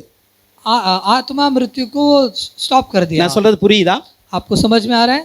ஆதாம் செய்த தவறினால வந்த கிருபை आदम ने जो गलती किया था, ஆதாமை சரீர ரீதியில் மரிக்க வைத்தது. वो शारीरिक रूप में उसे एक मृत्यु कर ஆனால் दिया. ஆத்ம ரீதியில் அவன் மரிக்கல. लेकिन वो आत्मिक रीति में वो मरा ஆத்மா नहीं. இன்னைக்கு உயிரோட தான் இருக்கிறது. अभी भी आत्मा जिंदा है. இப்போ அந்த கிருபை वो अनुग्रह, ஆத்ம மரணத்தை காப்பாற்ற முடியும் என்றால், वो अनुग्रह अगर वो आत्मिक मृत्यु को बचा இப்ப सकता है எனக்கு तो கிருபையின் மேல் கிருபை கிடைச்சிருக்கிறது. अब मुझे अनुग्रह पर अनुग्रह இப்ப मिला இந்த है. கிருபையின் மேல் கிருபை கிடைச்சது. जब मुझे अनुग्रह पर अनुग्रह मिला எனக்கு है, ஏன் क्यों? ஜீவனை கொடுக்க முடியாது? क्यों मुझे वो जीवन नहीं दे सकता? எனக்கு மரணத்திலிருந்து இப்ப ஜீவன் கிடைக்கும். अब मुझे मृत्यु से இப்ப जीवन நான் मिलेगा. சரீரத்தில் மரித்தாலும் यदि मैं शारीरिक என் இயேசு கிறிஸ்து வருகையில நான் ஒரு நாள் உயிரோட எழும்புவேன். मैं शारीरिक रूप में अगर मरूंगा तो भी यीशु मसीह की இதுதான் கிருபையின் மேல கிருபை. ये अनुग्रह पर இந்த अनुग्रह, கிருபையின் பரிபூரணத்தினால ये अनुग्रह के परिपूर्णता से என்னுடைய மரணம் ஜீவனுக்கு ஏதுவாய் மாறுகிறது. मेरा मृत्यु जीवन के तरफ बदल எனக்கு जाता है. ஜீவன் நிச்சயமாய் உண்டு. मुझे जीवन जरूर है. எனக்கு நித்திய ஜீவன் நிச்சயமாய் मुझे இருக்கிறது. अनंत जीवन जरूर அந்த है. நித்திய ஜீவன் வரும் பொழுது जब अनंत जीवन में पाऊंगा, நீங்களும் நானும் ஆளுகை செய்கிறவர்களா இருப்போம். मैं और तुम राज्य करेंगे. அதுக்கு தான் அவருடைய பரிபூரணத்தினால் நமக்கு கிருபை கிடைக்கிறது. इसलिए उसके परिपूर्णता से हम अनुग्रह இன்னொரு मिलता है. வசனத்தை பாருங்களேன். और एक वचन 1 பேதுரு 1 அதிகாரம் 13 வசனத்தை வசனத்தை பார்க்கும் பொழுது पहले पत्रोस पहला अध्याय के 13 वचन 13 वचन पढ़ेंगे। நீங்கள் உங்கள் மனதின் அறையை கட்டிக்கொண்டு आप अपने मन के रूम को बांधिए, தெளிந்த புத்தியுள்ளவர்களாய் இருந்து आप एक बुद्धिमान रहकर இயேசு கிறிஸ்து வெளிப்படும் போது यीशु मसीह जब प्रकट होंगे உங்களுக்கு அளிக்கப்படும் கிருபையின் மேல் आपको दिया गया अनुग्रह के द्वारा பூரண நம்பிக்கை உள்ளவர்களாய் இருங்கள். पूर्ण विश्वास के साथ रहिए। அல்லேலூயா. हालेलुया। இங்க சொல்லுகிறது உங்களுடைய மனசின் அறையை கட்டிக்காங்க. आप अपने मन के रूम को बांधिए। அப்படின்னா என்ன அர்த்தம் தெரியுமா? इसका मतलब क्या है? தேவையில்லாம எல்லாத்தையும் யோசிக்காதீங்க. तो बिना मतलब कि सब सोचते இதெல்லாம் எப்படி நடக்கும்? ये कैसे होगा? எப்படி எனக்கு ஜீவன் கிடைக்கும்? मुझे कैसे जीवन எப்படி நான் मिलेगा? ஆளுகை செய்வேன்? मैं कैसे राज्य करूंगा? எப்படி எனக்கு மரணம் இல்லாம இருக்கும்? मुझे कैसे मृत्यु के बिना இதெல்லாம் रहूंगा? யோசிக்காம உங்க மரண அறையை கொஞ்சம் கட்டுங்க. ये सब सोचे बिना अपने मन को बांध के रखिए। தெளிந்த புத்தியா இருங்க. आप अच्छे दिमाग वाले रहिए। ஒரே ஒண்ணு யோசிங்க.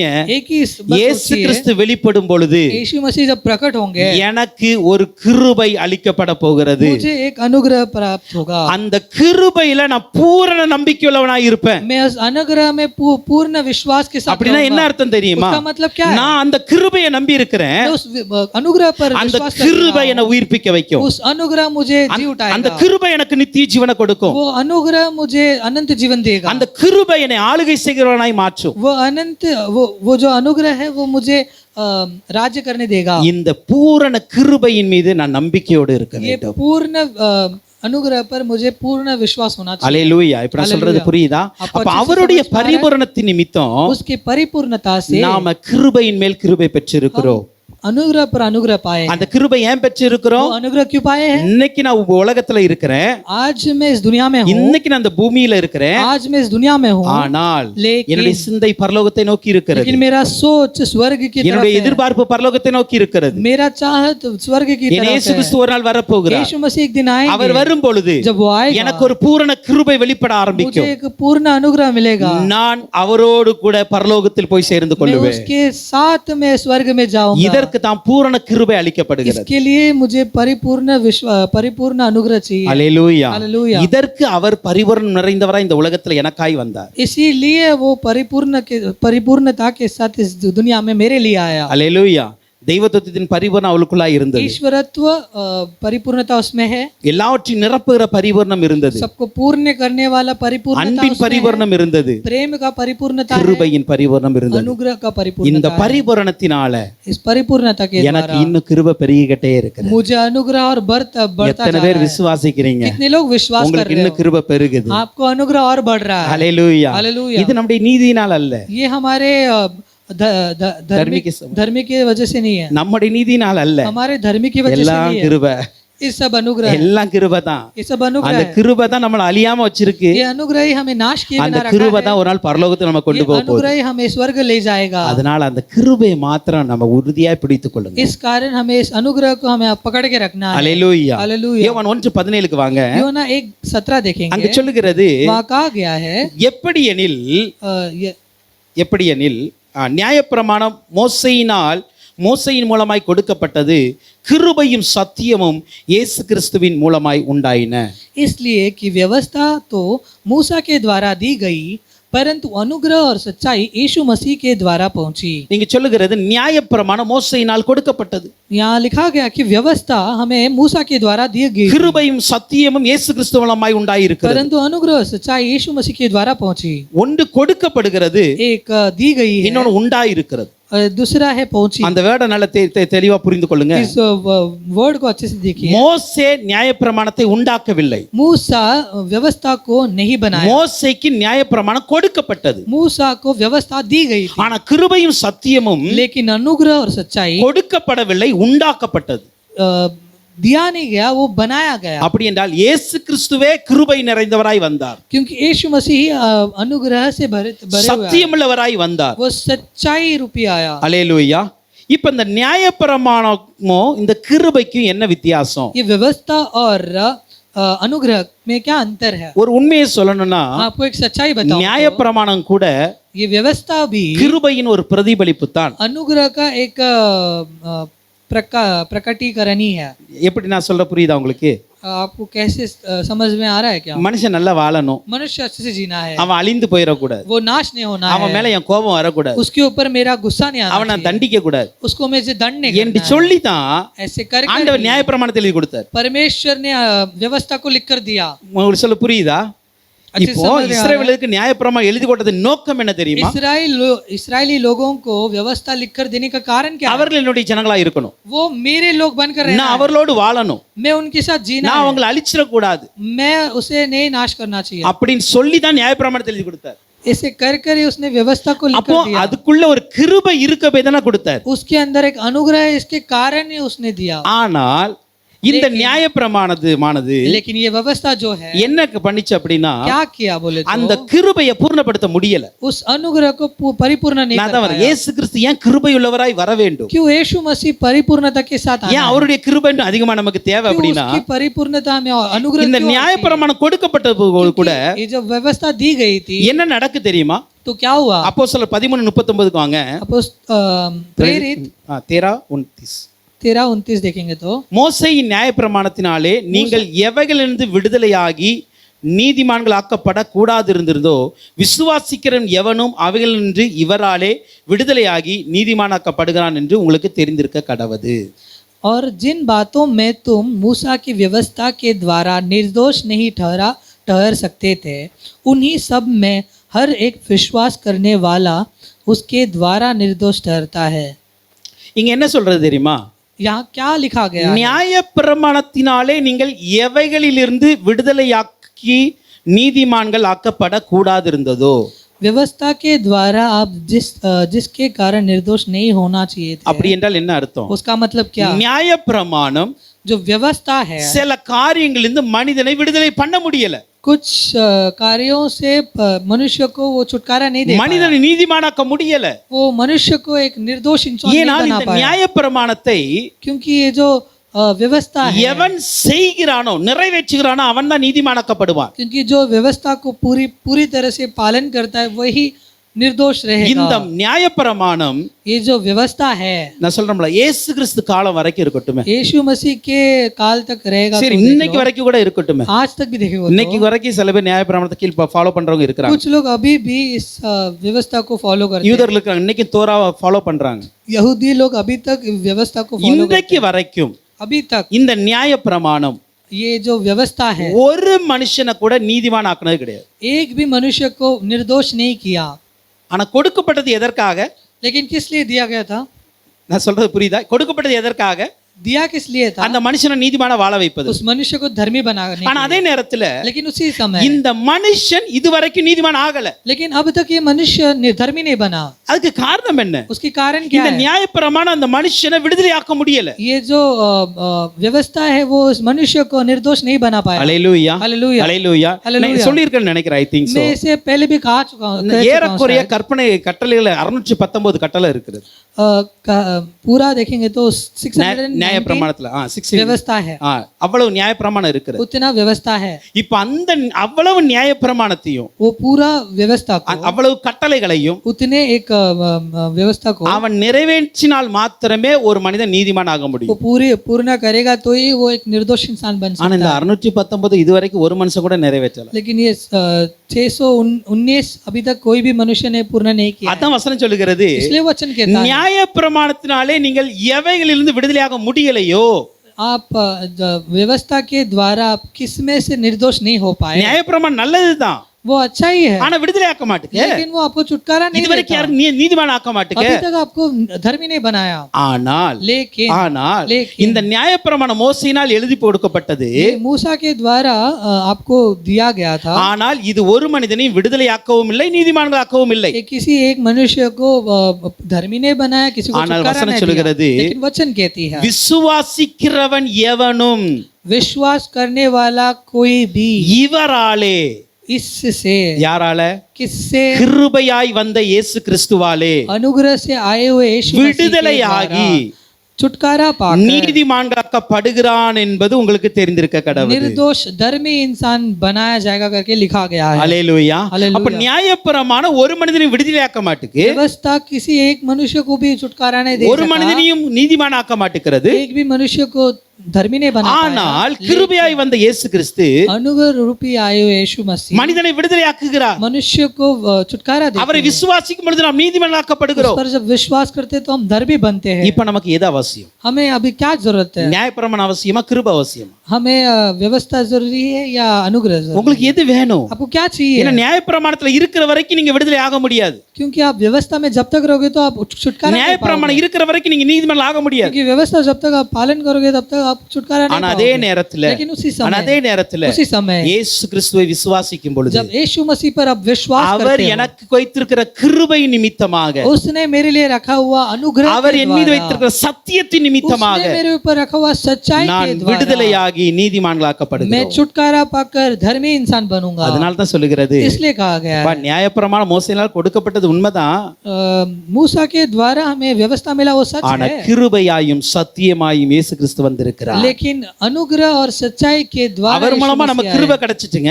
उसके द्वारा हमें अनुग्रह मिला। இப்போ நியாயப்பிரமாணம் செய்யக்கூடாதே என் இயேசு கிறிஸ்துவின் கிருபை எனக்காக செய்கிறது. जो व्यवस्था न कर पाया वो परमेश्वर यीशु मसीह का अनुग्रह कर दिखाया। நியாயப்பிரமாணம் கொடுக்க முடியாத நீதியை கிருபை எனக்கு கொடுக்கிறது. जो व्यवस्था मुझे धर्मी और छुटकारा न दे पाया वो मुझे अनुग्रह दे रहा है। இதுதான் கிருபையின் மேல கிருபை. ये अनुग्रह पर अनुग्रह। அல்லேலூயா. இந்த கிருபையை நான் சார்ந்து இருக்கணும். इस अनुग्रह पर मुझे विश्वास करना है, भरोसा करना है. भरोसा करना है। हालेलुया. हालेलुया। निर्बल रहना एक्चुअली वो कृपा के ऊपर निर्बल रहना है. सो रोमर 4:15-16 பார்க்கலாம். अभी रोमियो की किताब 15 and 16 4:16 और 17 देखेंगे। இங்க இன்னொரு வசன காரியம் சொல்லுகிறது, यहाँ और एक वचन कहती है, நியாயப்பிரமாணம் கோபாக்கினையை உண்டாக்குகிறது. जो व्यवस्था है वो क्रोध लेके आती है। அல்லேலூயா. हालेलुया। நியாயப்பிரமாணம் எதை கொண்டு வருகிறதா? न्याय व्यवस्था क्या लेके आती है? கோபாக்கினையை கொண்டு வருகிறது. क्रोध लेके आती है। ஆனால் சுதந்திரமானது கிருபையினால் வருகிறது. लेकिन हमें जो அந்த ரெண்டு வசனம் வாசிக்க புரியும். 15-16 व्यवस्था तो क्रोध ऊपर उपजाती है और जहाँ व्यवस्था नहीं वहाँ उसका उंगलन भी नहीं। इसी कारण प्रतीक या विश्वास पर आधारित है कि अनुग्रह की रीति पर है कि वह उसके सब वंशजों के लिए दृढ़ हो। சரி, இங்க நம்ம பார்க்கிறோம், यहाँ हम देखते हैं, நீங்க அந்த வசனத்தை ஜஸ்ட் பார்த்துக்கொள்ளுங்க, என்ன கவனிங்க, அப்பதான் உங்களுக்கு புரியும் நான் சொல்றது. इस वचन को आप अच्छे से देख लीजिए। நியாயப்பிரமாணம் கோபாக்கினை கொண்டு வருகிறது. जो व्यवस्था है वो क्रोध लेके आती है। அதே போல நியாயப்பிரமாணம் இல்லாவிட்டால் மீறுதலே கிடையாது. तो अगर व्यवस्था नहीं है तो उल्लंघन भी नहीं है। அல்லேலூயா. நியாயப்பிரமாணம் இல்லாட்டா மீறுதல் கிடையாது. व्यवस्था नहीं है तो उल्लंघन भी नहीं। அப்படின்னா என்ன அர்த்தம் தெரியுமா? उसका मतलब क्या है? எனக்கு இது பாவம் தெரியலனா அது பாவமே கிடையாது. वो पाप नहीं जानता हूं तो இப்ப நியாயப்பிரமாணம் சொல்லுது நீ திருடாத, व्यवस्था कहते हो तू चोरी मत करना, இப்ப நீ திருடாத சொன்னதுனால तू चोरी नहीं करना है, நான் அதை செய்தால் மீறுதல். यदि मैं वो करूंगा तो वो இப்ப அது उल्लंघन है। சொல்லல அப்படின்னா அது மீறுதல் கிடையாது. अगर वो मैं नहीं बोला होता तो वो उल्लंघन नहीं होता। அதனால தான் நியாயப்பிரமாணம் இல்லைன்னா மீறுதல் இல்லைன்னு சொல்லுகிறது. इसलिए उल्लंघन नहीं तो व्यवस्था नहीं है तो उल्लंघन नहीं। இப்ப என்ன சொல்லுகிறது? तो விசுவாசத்தினால विश्वास के द्वारा நாம கிருபையை சுதந்தரித்துக் கொள்ளுகிறோம். हम लोग अनुग्रह को प्राप्त कर लिए। யாரெல்லாம் சுதந்தரிக்கிறா? कौन कौन उसे अनुग्रह நியாயப்பிரமாணம் சார்ந்தவர்கள் அவர்களுக்கு மாத்திரமா? जो व्यवस्था के ऊपर निर्भर है उनके लिए? இல்ல இல்ல नहीं, நம்முடைய தகப்பனாகிய ஆபிரகாம் மூலமாக हमारे पिता अब्राहम के எல்லா சந்ததிக்கும் அந்த வாக்குத்தத்தம் வருகிறது. वो हर एक वंशवासी को मिला है। நான் இப்படி சொல்றேன், उसे मैं ऐसे कहता हूं, நியாயப்பிரமாணம் ஒன்லி யூதர்களுக்கு இஸ்ரவேலருக்கு மாத்திரம் இருந்தது. व्यवस्था जो है वो बस यहूदियों के लिए था, ஆனால் கிருபை लेकिन अनुग्रह எல்லா ஜாதிக்கும் வந்திருக்கிறது, हर एक जाति के लिए, எல்லா ஜனத்திற்கும் வந்திருக்கிறது. हर एक लोगों के लिए இப்ப அந்த நியாயப்பிரமாணத்தை சார்ந்தவர்களுக்கு ये व्यवस्था पर निर्भर रहने वाले நியாயப்பிரமாணம் நீதியை கொடுக்கும் என்று நம்புகிறார்கள். वो व्यवस्था उन्हें धर्मी बनाएगा करके सोचते हैं, ஆனால் கிருபை சார்ந்து இருக்கிறவர்கள் लेकिन अनुग्रह पर जो निर्भर கிருபை எனக்கு நீதியை கொடுக்கும் என்று நம்புகிறார்கள். वो अनुग्रह उन्हें धर्मी बनाएगा இப்போ करके இந்த கிருபையின் மீது இருக்கிற விசுவாசம் இருக்குல்ல, लेकिन ये जो अनुग्रह पर विश्वास है, இந்த விசுவாசம் ये जो विश्वास है ஒன்லி நியாயப்பிரமாணத்தை சார்ந்து இருக்கிறவர்களுக்கு மாத்திரம் அல்ல, ये जो व्यवस्था पर निर्भर रहने वालों के लिए ही नहीं है, புற ஜாதிகளாகிய நாம விசுவாசிக்கிறோம் अन्य जाति लोग हम भी विश्वास करते हैं। ஆபிரகாம் எங்களுடைய தகப்பன். अब्राहम हमारे पिता है। அல்லேலூயா. हालेलुया। இப்ப ஆபிரகாம் எங்களுடைய தகப்பன் என்று अब्राहम मेरा पिता है करके யூதர்கள் மாத்திரம் சொல்லல, यहूदी सिर्फ ने कहते हैं, இஸ்ரவேலர்கள் மாத்திரம் சொல்லல, इस्राएली लोग ही नहीं புற कहते हैं, ஜாதிக நாமும் சொல்லுகிறோம். अन्य जाति हम भी कहते हैं। எப்படி என்றால் क्यों बोले तो விசுவாசம். विश्वास। இப்ப இந்த விசுவாசத்தின் நிமித்தம் ये विश्वास के द्वारा, எனக்கு இந்த விசுவாசத்தை கொடுத்தது எது? ये विश्वास किसने दिया? கிருபை கொடுத்துச்சு. अनुग्रह ने दिया। அல்லேலூயா. இந்த கிருபை எனக்கு கொடுத்திருக்கிறது. ये अनुग्रह ने मुझे विश्वास இயேசு दिया। கிறிஸ்துவாகிய கிருபை எனக்கு यीशु मसीह के द्वारा ஒரு विश्वास, விசுவாசம் கொடுத்துச்சு. वो मुझे विश्वास दिया। நீயும் விசுவாசித்தால் ஆபிரகாமின் சந்ததி. अगर तू यदि विश्वास करता है तो आप भी अब्राहम की वंशवाली இப்ப हो। ஆபிரகாமின் சந்ததியாய் நானும் இருப்பதனால क्योंकि मैं अब्राहम के वंशवासी हूँ, அவருக்கு கொடுக்கப்பட்ட வாக்குத்தத்தம் उसको जो प्रतिज्ञा दिया गया था இஸ்ரவேலருக்கு மாத்திரமல்ல इजरायली लोगों के लिए नहीं, நமக்கும் நிறைவேறுகிறது. हमें भी वो पूर्ण होता है। அல்லேலூயா. हालेलुया। இதுதான் கிருபை கொடுக்கிறது. यही अनुग्रह करता है। நியாயப்பிரமாணம் இஸ்ரவேல் மாத்திரம் சொந்தம் கொண்டாடினாங்க. व्यवस्था बस यहूदी लोग उसे चाहे, அதில் இருந்த வாக்குத்தத்தங்கள், उसमें जो प्रतिज्ञा थी, அதில் இருக்கிற தீர்க்க தரிசனங்கள், उसमें जो भविष्यवाणी थी, அதில் இருக்கிற நன்மைகள், उसमें जो भलाइयां थी, இது எல்லாமே இஸ்ரவேல் மாத்திரம் சொந்தம் கொண்டாடுறாங்க. ये सब बस इसराइली लोग ही प्राप्त किए ஆனா थे। கிருபை வந்த உடனே लेकिन जब अनुग्रह आया, நானும் मैं भी அந்த வாக்குத்தத்தத்தை சொந்தம் கொண்டாடுறேன். उस वचन, उस प्रतिज्ञा को मैं प्राप्त அந்த करता தீர்க்க हूं। தரிசனம் எனக்கும் உரியது. वो जो भविष्यवाणी वो मेरे लिए भी है, இதுக்கு தான் கிருபையின் மேல கிருபை. इसलिए अनुग्रह पर अनुग्रह। அல்லேலூயா. हालेलुया। அதனால தான் நம்ம சொல்றோம், इसलिए हम कहते நான் हैं, உன்னை ஆசீர்வதித்து मैं तुझे आशीषित நான் உன்னை आशीष பெருகவே करूंगा, பெருக செய்வேன். मैं तुझे बड़ा बड़ा कर இந்த बड़ा வாக்குத்தத்தம் करूंगा। யாருக்கு கொடுக்கப்பட்டது? ये किसके लिए दिया गया ஆபிரகாமுக்கு था? கொடுக்கப்பட்டது. अब्राहम को दिया உன் गया था। சந்ததியை வானத்து நட்சத்திரங்களை பெருக பண்ணுவேன். मैं तेरे संतान को आकाश में तारों के இது समान யாருக்கு बनाऊंगा। கொடுக்கப்பட்டது? ये किसको दिया गया ஆபிரகாமின் था? சந்ததிகளாகி இஸ்ரவேல் கொடுக்கப்பட்டது. अब्राहम के वंशवासी इजरायलियों को दिया गया था। ஆனால் लेकिन இந்த வாக்குத்தத்தங்களை ये प्रतिज्ञा को நீங்களும் நானும் இன்னைக்கு சுதந்திரிக்கிறோம் தெரியுமா? आप और मैं प्राप्त किए हैं। इसके அதுக்கு कारण காரணம் क्या என்ன है? தெரியுமா? उसका कारण क्या है? அந்த கிருபை மீது வைத்த விசுவாசம். उस अनुग्रह पर रखा हुआ, அந்த கிருபை எனக்கு அந்த விசுவாசத்தை கொடுத்து விட்டுச்சு. उस अनुग्रह ने हमें विश्वास दिया है। அல்லேலூயா. हालेलुया। அப்ப நியாயப்பிரமாணம் செய்யக்கூடாதே கிருபை செய்கிறது. जो व्यवस्था न कर पाया उसे अनुग्रह ने किया। நியாயப்பிரமாணம் நீதிமான் ஆக்க முடியல, व्यवस्था ने हमें धर्मी नहीं बना கிருபை पाया, நீதிமானம் ஆக்குறது. लेकिन अनुग्रह ने हमें धर्मी बनाया। நியாயப்பிரமாணம் கொடுக்காதே கிருபை கொடுக்கிறது. व्यवस्था जो नहीं दे पाया उसे अनुग्रह ने दिया। நியாயப்பிரமாணம் எனக்கு வாக்குத்தத்தம் கொடுக்கல, व्यवस्था ने मुझे प्रतिज्ञा नहीं दिया, நியாயப்பிரமாணம் எனக்கு ஆசீர்வாதத்தை கொடுக்கல. व्यवस्था ने मुझे आशीष नहीं दिया, ஆனா கிருபை लेकिन अनुग्रह எனக்கும் உங்களுக்கு ஆசீர்வாதத்தையும் கொடுக்கிறது, நன்மையும் கொடுக்கிறது. आप और मुझे उसने आशीष दिया है। அதனால தான் அந்த கிருபையை பிடிச்சு கொள்ளுங்க. इसलिए उस अनुग्रह को पकड़ लीजिए। அல்லேலூயா. हालेलुया। அல்லேலூயா. हालेलुया। ரோமர் 6ஆம் அதிகாரத்தின் 14-15 வசனத்தை பார்க்கும் பொழுது रोमियो 15 6:14 and 15 छठवां अध्याय के 14 और 15 देखेंगे तो, நீங்கள் நியாயப்பிரமாணத்திற்கு கீழ்ப்பட்டிராமல் கிருபைக்கு கீழ்ப்பட்டி இருக்கிறபடியால் பாவம் உங்களை மேற்கொள்ள மாட்டாது. இதனால் என்ன? நான் நியாயப்பிரமாணத்துக்கு கீழ்ப்பட்டிராமல் கிருபைக்கு கீழ்ப்பட்டி இருக்கிறபடியால் பாவம் செய்யலாமா? கூடாதே. तब तुम पर पाप की प्रभुता न होगी, क्योंकि तुम व्यवस्था के अधीन नहीं वरन अनुग्रह के अधीन हो। तो क्या हुआ?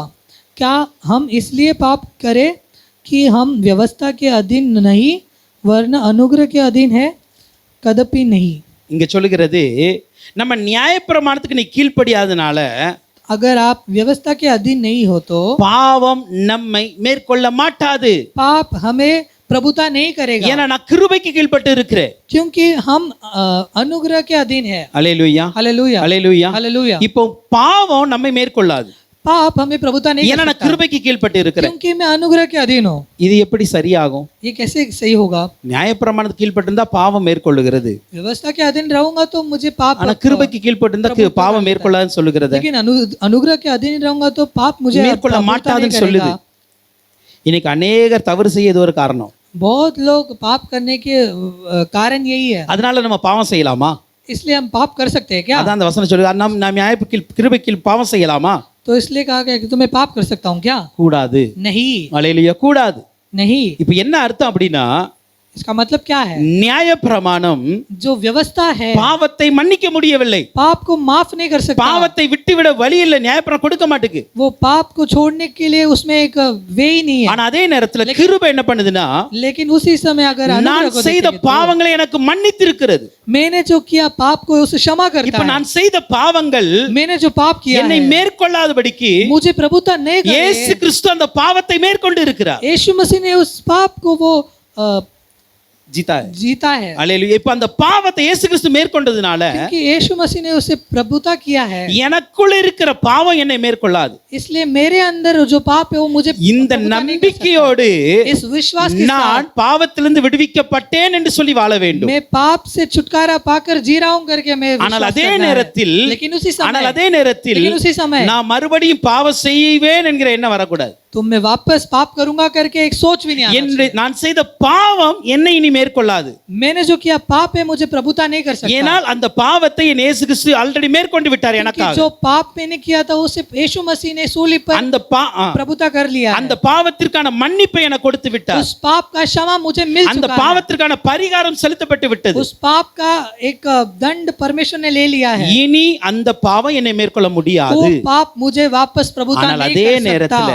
நேரத்தில் लेकिन उसी समय நான் मैं இதே எண்ணத்தோடு इसी सोच के साथ மறுபடியும் பாவம் செய்யக்கூடாது. वापस पाप नहीं அதான் करना வசனம் है। சொல்லுகிறது. इसलिए वचन எப்ப நீ कहते हैं கிருபைக்கு கீழ இருக்கனால பாவம் செய்யலாமா? तो अनुग्रह के अधीन है तो तू पाप कर सकता है இயேசு தான் क्या? உனக்காக மன்னிச்சிட்டாரே. यीशु तो तेरे लिए मारे, உன் பாவம்லாம் மன்னிக்கப்பட்டுட்ட, तेरा पाप क्षमा हो चुका அதனால है, பாவம் செய். लेकिन तू पाप कर அப்படி सकता அல்ல. है। लेकिन ऐसे नहीं, அதனுடைய அர்த்தம் அதுவல்ல. उसका अर्थ ये नहीं है। நீங்கள் இதுவரைக்கும் தெரியாமல் செய்த பாவங்களுக்கும் आपने अब तक जो बिना सोचे किए पाप அந்த है, பாவங்களுக்கான மன்னிப்பை என் இயேசு கிறிஸ்து கொடுத்து விட்டார். न जाने जो पाप किए थे उसका क्षमा परमेश्वर ने அந்த दे பாவம் दिया நீ है। என்னை மேற்கொள்ள முடியாது. अब वो जो पाप है वो मुझे प्रभुता नहीं நீங்கள் कर सकता। ஒரு 5 வருடங்களுக்கு முன்பாகவோ 5 साल के पहले, 10 வருடங்களுக்கு 10 முன்பாகவோ साल के पहले செய்த பாவங்கள் जो पाप किए थे உங்களை மறுபடியும் மேற்கொள்ள முடியாது. वो वापस आपको प्रभुता नहीं कर सकता। ஏனென்றால் நீங்கள் இயேசுவை விசுவாசித்து क्योंकि आप परमेश्वर यीशु मसीह पर विश्वास रक्षिக்கப்பட்டு करके आप उद्धार पाकर நீங்கள் நீதிமான்கள் ஆக்கப்பட்டு விட்டீர்கள். आप धर्मी बन चुके हो। இனி அந்த பழைய பாவங்களை என்னை மேற்கொள்ள वो முடியாது. पुराना पाप वापस आपको प्रभुता नहीं कर அப்படி सकता। என்றால் उसका मतलब அந்த क्या है? பாவம் என்னை குற்றம் சுமத்த முடியாது. तो वो जो पाप है मुझे वो दोषी नहीं நீ ठहरा அன்னைக்கு அந்த सकता। தப்பு செஞ்சியே, तूने उस दिन ये पाप நீ அன்னைக்கு किया அந்த था, பாவம் செஞ்சியே तूने उस दिन एक पाप என்று किया சொல்லி था, அந்த பாவங்கள் நம்மை குற்றம் சுமத்த முடியாது. तो वो पाप हमें दोषी नहीं ठहरा सकता।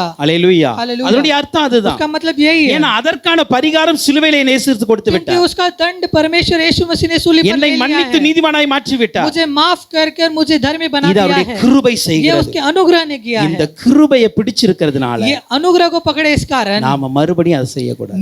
हम वापस नहीं करना है। அல்லேலூயா. हमें वो वापस नहीं करना है। அல்லேலூயா. அதுதான் हालेलूया। அதனுடைய அர்த்தங்க. उसका मतलब यही है। அல்லேலூயா. हालेलूया। இன்னொரு வசனத்தை பார்த்து நம்ம और एक முடிக்கலாம். वचन हम देखकर हम खत्म பிலிப்பியர் करेंगे। 3 அதிகாரம் 9 வசனம் சொல்லுகிறது. फिलिपियो 9 अध्याय के 3:9 3:9 देखेंगे तो நான் கிறிஸ்துவை ஆதாயப்படுத்திக் கொள்ளும்படிக்கும் நியாயப்பிரமாணத்தினால் வருகிற சுயநீதியை உடையவனாய் இராமல் கிறிஸ்துவை பற்றி விசுவாசத்தினால் வருகிறதும் விசுவாசம் மூலமாய் தேவனால் உண்டாயிருக்கிறதுமான நீதியை உடையவனாய் இருந்து கிறிஸ்துவுக்குள் இருக்கவென்று காணப்படும்படிக்கும் और उसमें पाया जाऊं न कि अपनी उस धार्मिकता के साथ जो व्यवस्था से है, वरन उस धार्मिकता के साथ जो मसीह पर विश्वास करने के कारण है और परमेश्वर की ओर से विश्वास करने पर मिलती है।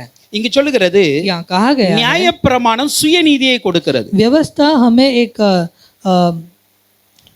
சுயநீதி स्वयं का स्वयं का एक धार्मिकता देती है। ஆனால் கிறிஸ்துவின் விசுவாசத்தின் மூலம் வருகிறதோ लेकिन मसीह पर विश्वास करने के தேவ कारण நீதியை கொடுக்கிறது. हमें परमेश्वर का धार्मिकता मिलता है। அல்லேலூயா. நான் சொல்றதுக்கு புரியுங்க. நியாயப்பிரமாணம் जो हमें व्यवस्था है சுயநீதியை கொடுக்கிறது. वो अपनी धार्मिकता அப்படி देती என்றால் है। என்ன அர்த்தம் தெரியுமா? उसका मतलब क्या है? நான் தப்பு செஞ்சேன், तो अगर मैं पाप நான் करूंगा, பலி கொடுத்துட்டேன், मैंने बलि चढ़ा दिया, நான் நீதிமான். मैं एक धर्मी हूँ। புரியுதா? நான் செய்த தவறுக்கு मैंने जो पाप किया है, நானே ஒரு ஆட்டுக்குட்டியை பலி கொடுத்துட்டேன், मैं एक मेमना को मैंने बलि चढ़ा दिया, அல்லது புறா குஞ்சை கொடுத்து பலி नहीं கொடுத்துட்டேன். तो एक डव को मैंने இனி बलि நான் चढ़ा குற்றவாளி दिया, அல்ல. तो अभी मैं இது धर्मी ஒரு हूँ। சுயநீதி. एक अपनी एक धार्मिकता है। ஆனால் விசுவாசமோ लेकिन विश्वास எனக்கு சுயநீதியை கொடுக்கல, मुझे एक अपनी धार्मिकता नहीं दी, தேவ நீதியை கொடுக்கிறது. एक परमेश्वर की धार्मिकता दी। எப்படி கொடுக்கிறது? ये कैसे धार्मिकता நான் है? பாவம் செஞ்சேன், मैंने पाप किया, என் பாவத்திற்கு मेरे पाप के लिए நான் பலி கொடுக்கல, मैंने बलि नहीं चढ़ाया, நான் பலியாகவும் மாறல, मैं बलि भी नहीं बना, என் இயேசு கிறிஸ்து लेकिन मेरे यीशु मसीह எனக்காக பலியானார், मेरे लिए बलि என் बनकर பாவத்தை மன்னித்தார், मेरे पाप को क्षमा அவர் किया, மன்னித்ததினால उसने माफ நான் किया, ரட்சிக்கப்பட்டேன், इसलिए मैं நான் उद्धार ரட்சிக்கப்பட்டதினால पाया, मैंने उद्धार पाया, இன்றைக்கு நீதிமானாய் இருக்கிறேன். इसलिए मैं धर्मी जीवन இந்த जी रहा हूं। நீதி என்னால் உண்டானதல்ல, ये இது கிருபையினால் உண்டான நீதி. ये धार्मिकता मेरे कारण नहीं, ये अनुग्रह के द्वारा बना। இந்த தேவ நீதியை நான் உடையவனாய் ये இருக்கிறேன். परमेश्वर का धार्मिकता में அதனால நான் கிறிஸ்துவுக்குள்ள இருக்கிறேன். इसलिए मैं मसीह में हूँ, நான் கிறிஸ்துவ விட்டு இன்னைக்கு வெளியே இல்ல. मैं इसलिए मसीह के बाहर அப்படி नहीं என்ன हूँ। நான் கிருபைக்குள்ள இருக்கிறேன். इस कारण मतलब मैं अनुग्रह के अंदर हूँ, அல்லேலூயா. அவருடைய பரிபூரணத்தினால் उसके परिपूर्णता நாம் से கிருபையின் மேல் கிருபை मैं பெற்றிருக்கிறோம். अनुग्रह पर अनुग्रह पाया। நியாயப்பிரமாணம் கொடுக்க முடியாத கிருபை जो கொடுக்கிறது. व्यवस्था न दे पाया उसे आप अनुग्रह ने दिया, நியாயப்பிரமாணம் செய்ய முடியாத கிருபை செய்கிறது. जो व्यवस्था न कर पाया वो अनुग्रह ने दी कर पाया। நியாயப்பிரமாணம் மன்னிக்க முடியாத பாவத்தை கிருபை மன்னிக்கிறது. व्यवस्था जिस पाप को माफ नहीं कर पाया उसे अनुग्रह ने माफ कर दिया। நியாயப்பிரமாணம் கொடுக்க முடியாத தேவ நீதியை என் கிருபை தேவநீதி நமக்கு கொடுக்கிறது. व्यवस्था जिस परमेश्वर का धार्मिकता न दे पाया उसे अनुग्रह ने दे दिया। இந்த கிருபை மேல इस अनुग्रह का काम நம்பிக்கையுடையவர்களா இருங்க. हमें विश्वास रखना பூரண है, நம்பிக்கையுடையவர்களா இருங்க. परिपूर्ण विश्वास के साथ உங்களை रहो। யார் குற்றப்படுத்தினாலும், आपको कोई भी दोषी ठहराए तो, உங்களை பிசாசே வந்து குற்றப்படுத்தினாலும் यदि आपको शैतान भी आकर தைரியமா சொல்லுங்க, दोषी कर दिखाए तो என் இயேசு கிறிஸ்து என் மீது வைத்த கிருபையினால धैर्य के साथ कहना कि यीशु मसीह ने मेरे ऊपर रखा विश्वास, நான் अनुग्रह के விசுவாசித்து द्वारा இருக்கிறேன், मैं विश्वास करता நான் हूँ, ரட்சிக்கப்பட்டு இருக்கிறேன், मैं उद्धार पा நான் चुका हूँ, நீதிமானாக்கப்பட்டு இருக்கிறேன், मैं धर्मी जीवन जी நான் रहा हूँ, தேவநீதி உடையவனா இருக்கிறேன், मैं परमेश्वर के நான் धार्मिक के साथ கிறிஸ்துவுக்குள் வாழ்கிறேன். मैं मसीह में जी रहा हूँ। இந்த நம்பிக்கை இருக்கணுங்க. ये विश्वास हमारे अंदर இந்த होना चाहिए। நம்பிக்கை தான் ये विश्वास ही அவர் வரும்போது நமக்கு ஒரு கிருபை கொடுக்கும்ல, वो जब आएगा तो हमारे अंदर एक अनुग्रह, அந்த கிருபையோடு கூட நம்ம उस மறுரூபப்படுத்தும். अनुग्रह के साथ हमें ऊपर ले அவரோடு கூட जाएगा, நம்ம வாழ उसके போகிறோம். साथ हम जी அவரோடு पाएंगे, கூட வாழ उसके साथ போகிறோம். हम वास करेंगे, அவரோடு கூட ஆளுகை செய்ய उसके போகிறோம். साथ हम राज्य இந்த करेंगे। கிருபையை மாத்திரம் பிடிச்சுக்காங்க. उसके अनुग्रह को हमें இந்த पकड़ना கிருபை है, அவருடைய வருகை மட்டும் இருக்கட்டும். उसके अनुग्रह उसके ஆகமன் தக்கும். आगमन तक रहे, அதற்கு தான் அந்த கிருபை நில கிருபை. इसलिए हमें उसका अनुग्रह चाहिए। அதை நம்ம ஒப்பு கொடுப்போம். इस पर हम विश्वास करेंगे, நமக்கு நம்முடைய குடும்பத்திற்கும், हम उस पर हमारे परिवार के लिए, நம்முடைய சபையாருக்கும், हमारे परिवार हमारे कलीशा के இந்த लिए, வசனத்தை கேட்கிற யாவருக்கும் ये वचन सुनने वाले हर एक के அவருடைய लिए கிருபையின் மேல் கிருபை பெருகட்டும். उसके अनुग्रह पर अनुग्रह बढ़ते அவருடைய जाए, வருகைக்கு நாம் ஆயத்தப்படுவோம். उसके आगमन के लिए हम तैयार கர்த்தர் தாமே होंगे। நம்மை ஆசீர்வதிப்பார். परमेश्वर हमें आशीष करे।